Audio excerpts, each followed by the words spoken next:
Guys, कैसे हैं आप? आज हम एक और यूनिवर्सिटी की स्कॉलरशिप लेके आए हैं। यूएनएस यूनिवर्सिटी, यूनिवर्सिटी सिविल स्मार्टेड। ठीक है, तो इस यूनिवर्सिटी में स्कॉलरशिप्स ओपन है एट द वे। तो इसमें 1 जुलाई से लेके 2025 सितंबर तक के ये 2-3 माह हैं। तो इस हिसाब से हम आपको बताएंगे कि आपने अप्लाई कैसे करना है, इसका पूरा प्रोसीजर, ये कहाँ पे है, इस यूनिवर्सिटी की रैंकिंग क्या है, इसमें स्टूडेंट्स की तादाद कितनी है, सारा क्राइटेरिया हम इसी वीडियो में डिस्कस करेंगे। ये रही यूनिवर्सिटी यूएनएस जो अभी हमने डिस्कस किया। ये यूनिवर्सिटी का नाम है और दूसरी बात मेजर जो हम अक्सर अपने वीडियोस में कहते रहते हैं, ये जो यूनिवर्सिटी है ये पब्लिक यूनिवर्सिटी। जितनी भी हमारी वीडियोस बनी हुई हैं, जितनी भी हमने स्कॉलरशिप डिस्कस की है, वो सब का सब हमारा पब्लिक यूनिवर्सिटी है। हम जब भी टारगेट करते हैं, कभी किसी प्राइवेट यूनिवर्सिटी को टारगेट नहीं करते। अगर आप लोग अप्लाई करना चाहते हैं, हमने इसी यूनिवर्सिटी या इस वीडियोज़ को देख के अप्लाई करना है, तो आप लोग बिला झिझक जो हम वीडियोज़ बनाते हैं, उस यूनिवर्सिटी में अप्लाई कर दें। क्योंकि हम जिस भी यूनिवर्सिटी को टारगेट करते हैं, वो हमारी 99% पब्लिक यूनिवर्सिटी होती है। तो इस बार हमने सोचा कि आपको बता दें कि यूनिवर्सिटी पब्लिक है या प्राइवेट है। जैसे भी आप लोग खुद से भी अप्लाई कर रहे हों, तो आप अपने यहाँ पे आके अपना यूनिवर्सिटी का नाम लिख देना। सर्च इंजन पे नाम लिखेंगे तो जैसे ही उसका डाटा रिकॉर्ड निकलेगा, साथ में उसका ये गूगल जो नॉलेज फॉर्म है, ये भी निकल आएगा। अब ये गूगल नॉलेज फॉर्म क्या है, इसमें बाकायदा यूनिवर्सिटी का नाम होगा, यूनिवर्सिटी के रिव्यू होगा और नीचे मेंशन होगा कि ये यूनिवर्सिटी है कहाँ की और यूनिवर्सिटी पब्लिक है या कौन-सी यूनिवर्सिटी है। अब ये देखो यहाँ पे हाइलाइट हुआ ये पब्लिक यूनिवर्सिटी है और सिटी कौन-सा है इसका और कंट्री कौन-सा है, ये इंडोनेशियन यूनिवर्सिटी है, ठीक है। अब बात करते जाएँ इसके हिसाब से कि इस यूनिवर्सिटी में स्टूडेंट्स की तादाद 34,000 तकरीबन इसमें पास आउट भी हो चुके होते हैं, तो ये ज़्यादा इतना नहीं ज़हन में रखना कि इतने हो गए, ये स्टूडेंट्स की तादाद देख लो। और उसके बाद इसकी मेन चीज़ देखने वाली होती है कि इसकी रैंकिंग कितनी है। अगर आप सर्च इंजन पे चले जाओ तो यहाँ पे आपको निकल आएगा कि इसकी एशिया में रैंकिंग 1201 से लेके 1500 के बीच-बीच में है। लेकिन अगर इसकी ग्लोबल रैंकिंग में चेक करें तो ये हमारे पास कितनी है 1001 से लेके 1200 के बीच-बीच में। और यूनिवर्सिटी की वैसे रैंकिंग चेक करें तो ये है 221वें नंबर पे। अब यूनिवर्सिटी पे हमने ओपन कर लिया, इसका ओवरव्यू भी चेक कर लिया, रैंकिंग भी देख ली और इसमें हमने क्यूएस भी चेक कर लिया। अब हम बात करते हैं इसका मेन पेज पे। जैसे ही हम इस पे क्लिक करेंगे तो हमारे पास क्या होगा, यूनिवर्सिटी का क्या मेन पेज ओपन हो जाएगा। अब यूनिवर्सिटी का मेन पेज ये रहा कुछ इस तरह से। इसमें आपको देखने को मिल जाएगा home, about, academic, admissions, living और पब्लिकेशन। इसमें 2 चीज़ें डिस्कस करेंगे। इस वीडियो में फ़िलवक़्त तो हम डिस्कस ये करेंगे कि हम लोगों ने स्कॉलरशिप पे कैसे अप्लाई करना है। दूसरा, इसी यूनिवर्सिटी में रिसर्च जॉब भी आई हुई हैं, उसके बारे में भी हम आपको नेक्स्ट वीडियो में बताएँगे, वो भी इसी वीडियो के साथ लिंक कर देंगे। तो आप लोग देख लेना कि आप लोगों ने रिसर्च के लिए कैसे अप्लाई करना है। अब बात करते जाएँ यहाँ पे स्टडी प्रोग्राम, कैंपस लाइफ़ के, यूएनएस न्यूज़, कोलैबोरेशन वगैरह, बाकी ये इसका मेन पेज है। अभी थोड़ी देर पहले हमने ये चीज़ डिस्कस की है, ग्लोबल रेपुटेशन। ये क्यूएस रैंकिंग में आ गया, ये वर्ल्ड रैंकिंग में आ गया, ये आपके पास वर्ल्ड रैंक हो गया। उसके बाद ये अप्लाइड पे आ गया, QS Asia university, the university of impact ranking, UI green और अप्लाइड। ये मेन चीज़ है, अगर आप लोगों ने यहाँ से देखना हो तो ये आप उनका होम पेज ही ओपन करेंगे तो आपको ये चीज़ मिल जाएगी। अब बात करते जाते हैं कि हमने नेक्स्ट पेज पे ये चीज़ कि इस यूनिवर्सिटी में होम पेज के बाद अगर देखना तो एडमिशन के हवाले से देखना है, ये आपका स्टडी प्रोग्राम देखना है या अनाउंसमेंट्स देखनी है, इन्फॉर्मेशन देखनी है, रजिस्ट्रेशन, न्यूज़ और डाउनलोड। अब क्या होता है कि किसी भी यूनिवर्सिटी में आप लोगों ने अप्लाई करना होता है पाकिस्तान में, तो हम क्या करते हैं धड़ाधड़ अप्लाई कर देते हैं विया ऑनलाइन। तो पहले ये प्रोसीजर हुआ करता था कि किसी भी यूनिवर्सिटी में अप्लाई करना है तो हमारे पास क्या होता था, एक प्रॉस्पेक्टस होता था, डाउनलोड करते थे, या फिर ऐसा होता है कि आजकल भी ओपन यूनिवर्सिटीज़ में चल रहा है प्रॉस्पेक्टस ले आओ, या कुछ यूनिवर्सिटी या कॉलेजेस ऐसे हैं जो एफिलिएट होते हैं यूनिवर्सिटीज़ के साथ, उनसे प्रॉस्पेक्टस लो, वहाँ से एडमिशन फॉर्म निकालो, वो फिल करो, अपना जो एजुकेशनल डॉक्यूमेंट्स है वो लगाओ और सबमिट करो। यहाँ पे ये जो आपको दिया जाता है डाउनलोड्स में, ये आपको देते हैं कि इस यूनिवर्सिटी में टोटल है क्या चीज़ है, प्रोफ़ेशन क्या है, इसमें क्या पढ़ाते हैं, क्या इनका सिलेबस है, क्या इनका स्टाइल है, करिकुलम स्टाइल। तो ये चीज़ें आपको देखने के लिए आपको डाउनलोड लाज़मी करना चाहिए ताकि आप पढ़ लें।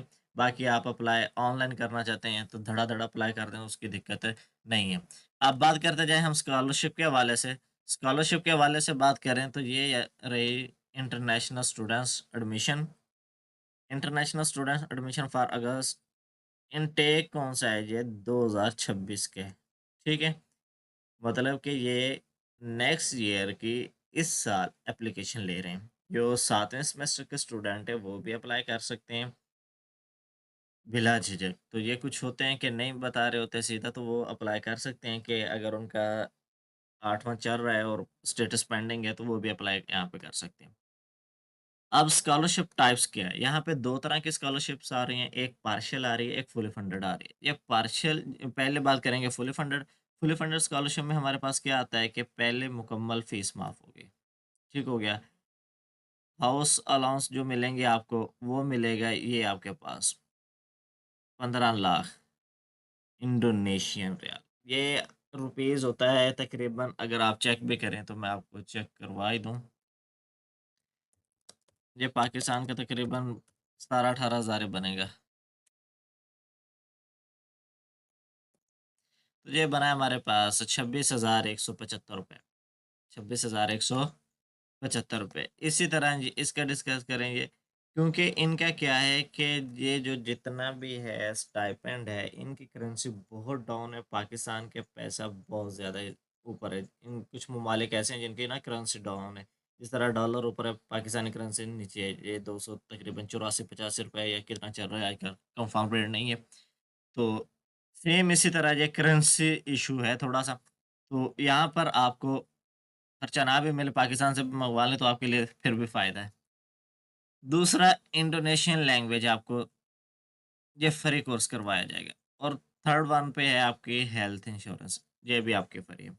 उसके बाद दूसरी तरह की जो स्कॉलरशिप है वो पार्शियल जिसे कहते हैं आर्ज़ स्कॉलरशिप। उसमें या तो आपकी फ़ीस माफ़ हो जाती है, फिर रैश और खाना आपके बस ज़िम्मा हो जाता है, या फिर आपको थोड़ा-सा और दे देते हैं फ़ायदा और बाकी बीच में से निकाल लेते हैं। अब क्या है, ऊपर यहाँ पे अभी देखें तो आपको नज़र आ रहा होगा, ये यहाँ पर रिहाइश दी हुई है, यहाँ पे रिहाइश नहीं है। यहाँ पे लैंग्वेज कोर्स दिया हुआ है, यहाँ भी दे दिया है।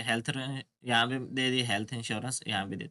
मतलब ये है कि अगर आपको पार्शियल भी मिलती है, तो आपको उस चीज़ की दिक्कत नहीं है। आप पाकिस्तान से खर्चा लें, आपका आसानी से हो जाएगा। नेक्स्ट वन है एप्लीकेंट क्या है, ठीक है? अब जिसने बैचलर के लिए अप्लाई करना है, उसकी एज जो है कमोबेश 24 साल होनी चाहिए, ठीक है? उम्र कितनी है? बैचलर डिग्री के लिए 24 साल। ये मेंशन उन्होंने किया हुआ और ये लाज़मी है।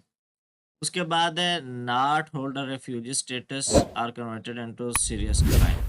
पहला के लोग आते हैं कि ले लेते हैं कि जिस तरह असाइलम ले लेते हैं या इस तरह का कोई होता है, ये स्टेटस होना ही नहीं चाहिए। और दूसरा, किसी से फड्डा करके कोई अपने पे इस तरह का कोई क्राइम सीन ना हुआ हो आपका, आप अपने आप को पाक साफ रखें, क्योंकि स्टूडेंट के लिए ये लाजमी होता है कि अपने आप को साफ रखें। अगर एक भी दाग लग गया तो आपके लिए मसला बन सकता है, इसलिए इन उल्टे कामों से दूर ही रहना चाहिए। जो चीज़ आती है इंग्लिश प्रोफिशिएंसी, ठीक है? इसमें टॉफ़ल हो गया, और साथ में अब ये चीज़ देखें, टॉफ़ल में दे दिया 450, साइंस 500, उसके बाद है सोशल साइंस और इक्विवेलेंट। मीन्स कि आप लोग इंग्लिश लैंग्वेज प्रोफिशिएंसी पे भी अप्लाई कर सकते हो। कुछ लोग कहते हैं कि हम क्या अगर अप्लाई करें तो क्या इंग्लिश प्रोफिशिएंसी सर्टिफिकेट से कर सकते हैं? तो क्यों नहीं आप उसी पे ही अप्लाई कर सकते हैं। ठीक हो गया? उसके बाद आपका इंटरेस्ट जो है आपने वो ज़ाहिर करना है।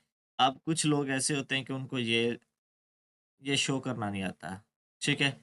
इसका आसान सा तरीकाकार है, आजकल तो आपके लिए मल्टीमीडिया बहुत ही फ़ास्ट चल रहा है, इसका यूज़ करें।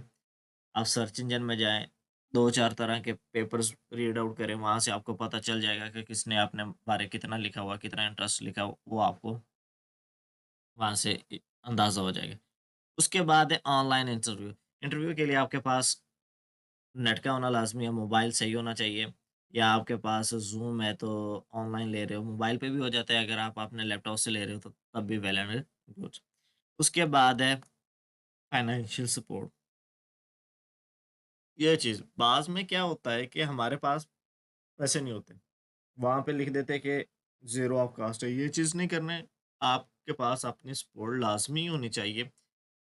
उसके बाद ये चीज़ बात कर रहा है कि कंप्लीट ऑल रिक्वायर्ड डॉक्यूमेंट्स। अब डॉक्यूमेंट्स कौन-कौन से आ रहे हैं, उनकी बात करते जाएँ तो हमारे पास डॉक्यूमेंट्स हैं। आपका पहला पिक्चर, जो मैक्सिमम कितना होना चाहिए, 300 केबी का। जेपीजी हो या पीएनजी, जेपीजीई जो होता है ना, जो व्हाट्सएप पे शेयर किया, आगे डाउनलोड कर दिया, वो फिर डाउनलोड रख के फिर अपलोड कर दो, उसका नहीं होगा, ठीक है। उसके बाद आपका पासपोर्ट वैलिड होना चाहिए, एट लीस्ट कितना, 18 महीने का कमोबेश। उसके बाद graduation certificate, academic transcripts English में होनी चाहिए या इंडोनेशियन लैंग्वेज में होनी चाहिए।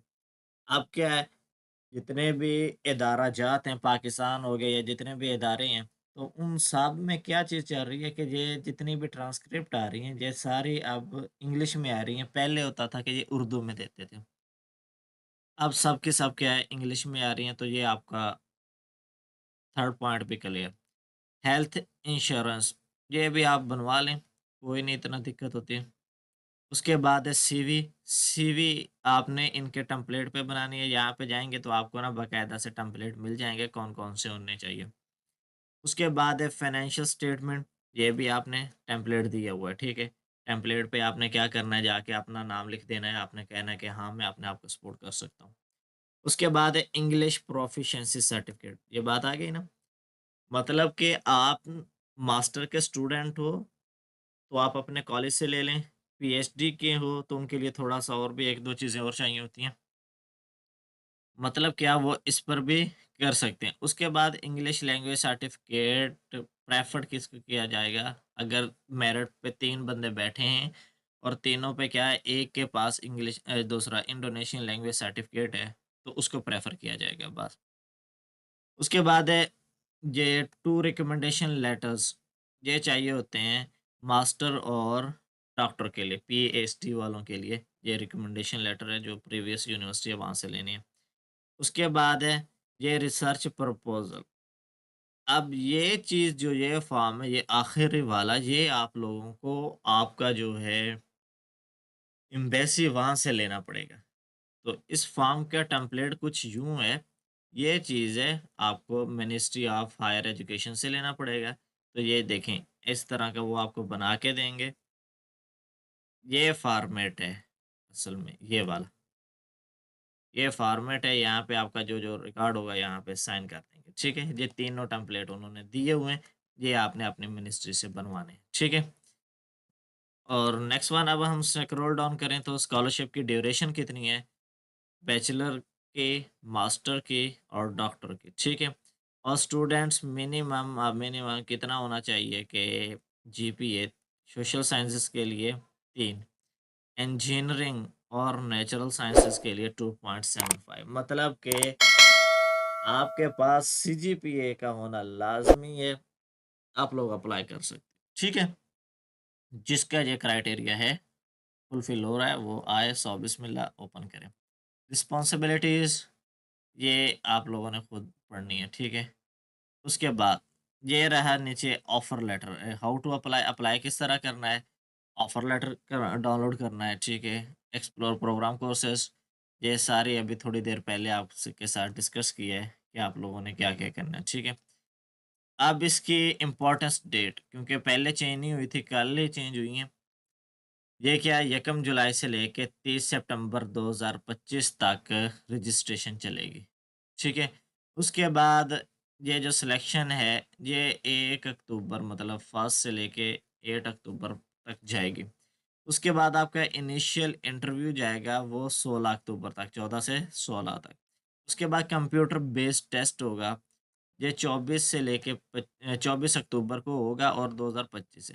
फाइनल इंटरव्यू जिसे कहते हैं फाइनल कॉल, वो 30 अक्टूबर से 31 अक्टूबर 2025 तक मुकम्मल हो जाएगा।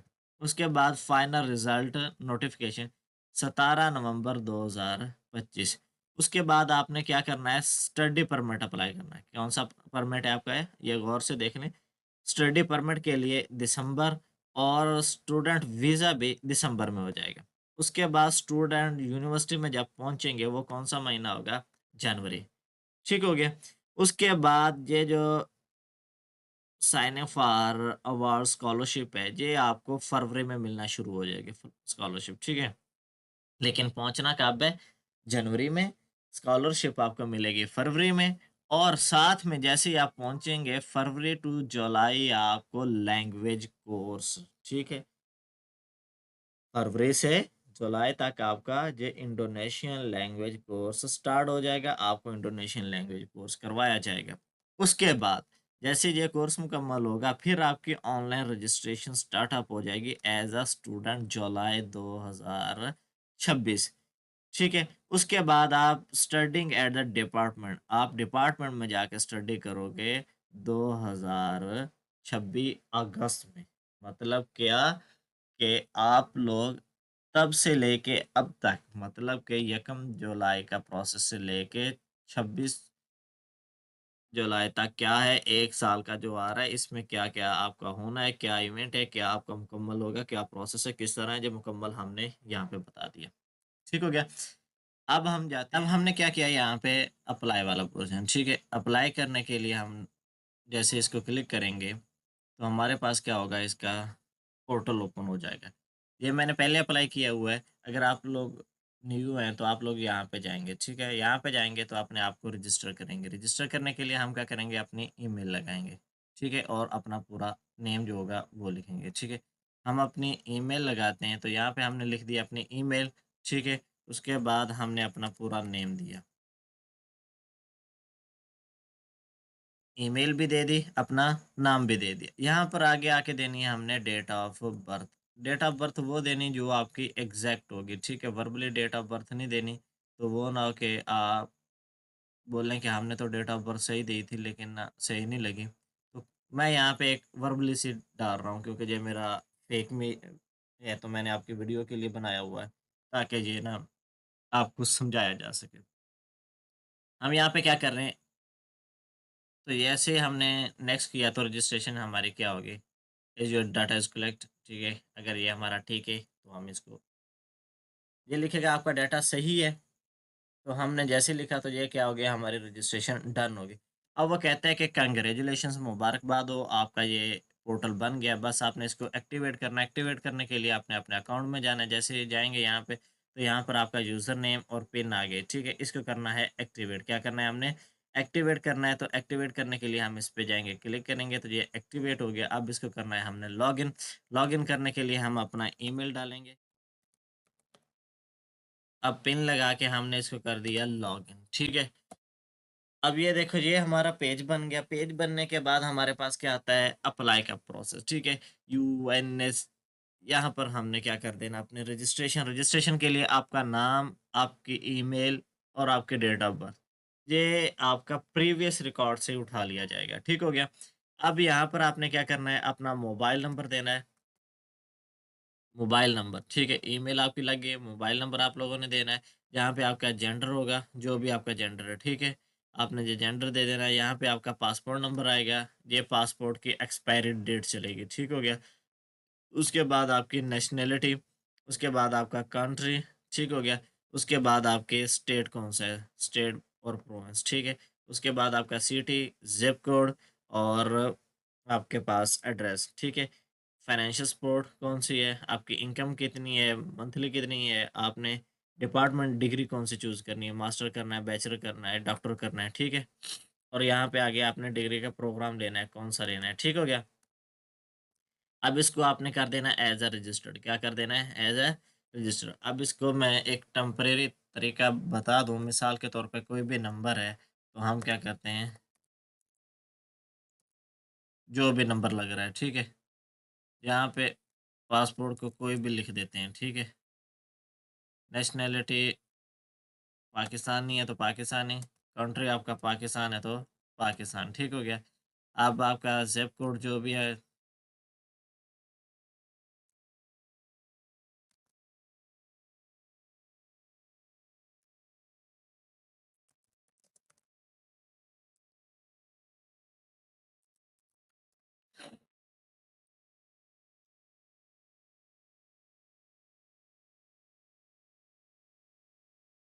ठीक हो गया। अब ये एक हिसाब का हमने आपको एक जायज़ा दे दिया कि ये आपके पास एक्सपायरी डेट का बात कर लें तो ये हम लिख देते हैं। ठीक हो गया। XYZ जो भी नाम हो गया आपका, ठीक है? XYZ नाम हो गया, जो भी आपका ईमेल हो गया, आपका मोबाइल नंबर हो गया, आपका जेंडर हो गया, आपकी डेट ऑफ बर्थ होगी, पासपोर्ट नंबर हो गया, पासपोर्ट एक्सपायरी डेट होगी, नेशनैलिटी हो गया, कंट्री, स्टेट, प्रोविंस और सिटी, उसके बाद zip code, near address, financial support, ठीक है? स्कॉलरशिप पे अप्लाई कर रहे हैं स्कॉलरशिप, तो आपका पर्सनल मंथली अकाउंट आपने वो फाइनेंशियल देनी है ना? तो लेस देन $500 बहुत है, ख़त्म ही नहीं होता आप लोगों की। डॉक्टर डिग्री में कोई भी आप अप्लाई कर रहे हो, अपना टारगेट कर दो, ठीक है? उसके बाद हमने क्या कर देना है, जस्ट एज़ रजिस्टर्ड, जैसे रजिस्टर्ड करेंगे हमारे पास क्या हो गया, ये थोड़ा टाइम लेगा, प्रोसेस रजिस्ट्रेशन का क्या हो गया मुकम्मल। रजिस्ट्रेशन का प्रोसेस हो गया मुकम्मल, ये आपके मुकम्मल रजिस्ट्रेशन हो गई, ठीक हो गया। रजिस्ट्रेशन मुकम्मल हो गया, यहाँ से आप लोग अपने देख सकते हैं। उसके बाद यहाँ पे देखें, आपने अपना कोई भी फ़ोटोग्राफ है, उठाना है, यहाँ पे अपलोड करना है, तो आपको यहाँ पे ये टिक हो जाएगा। मिसाल के तौर पे मैं कोई एक ये फ़ोटोग्राफ मैंने अपलोड किया, जैसे अपलोड करूँगा तो ये क्या है, इस तरह ग्रीन हो गया, मतलब कि ये फ़ोटोग्राफ क्या हो गया, अपलोड हो गया। इस तरह करके आप लोगों ने अपना पासपोर्ट स्कैन पिक्चर अपलोड करनी है, डिप्लोमा जो सर्टिफ़िकेट है आपका ग्रेजुएशन का वो आप लोगों ने अपलोड करना है, ट्रांसक्रिप्ट जो है वो अपलोड करनी है, मेडिकल स्टेटमेंट करनी है, सीवी अपलोड करनी है, फाइनेंशियल स्टेटमेंट करनी है। फाइनेंशियल स्टेटमेंट यहाँ पे आपको हर एक के साथ क्लिक हियर लिखा हुआ आ रहा है। वो आप लोगों ने डाउनलोड करना है, उसका प्रिंट निकालना है, उसके ऊपर अपनी तहरीर लिख देनी है, लिखने के बाद साइन करके आपने उसको यहाँ पे अपलोड कर देना है। फाइनेंशियल को भी अपलोड इसी तरह करना है, पर्सनल स्टेटमेंट को भी आपने इसी तरह अपलोड करना है, ठीक है? उसके बाद सर्टिफिकेट ऑफ इंडोनेशियन प्रोफिशिएंसी, ये आपका ऑप्शनल है, ये देखें। जो चीज़ आपकी ऑप्शनल होगी वो ऑप्शनल, बाकी आपके लिए क्या है, मैंडेटरी है। उसके बाद इंग्लिश प्रोफिशिएंसी सर्टिफिकेट यूनिवर्सिटी वाला लगा दें। उसके बाद जो लेक्चरार का from a lecturer recommendation letter किसका होना चाहिए, फ्रॉम अ लेक्चरार, लेक्चरार हो जाए या प्रोफेसर हो जाए, जिसके साथ भी वर्क किया, वो लिख देना है आपने।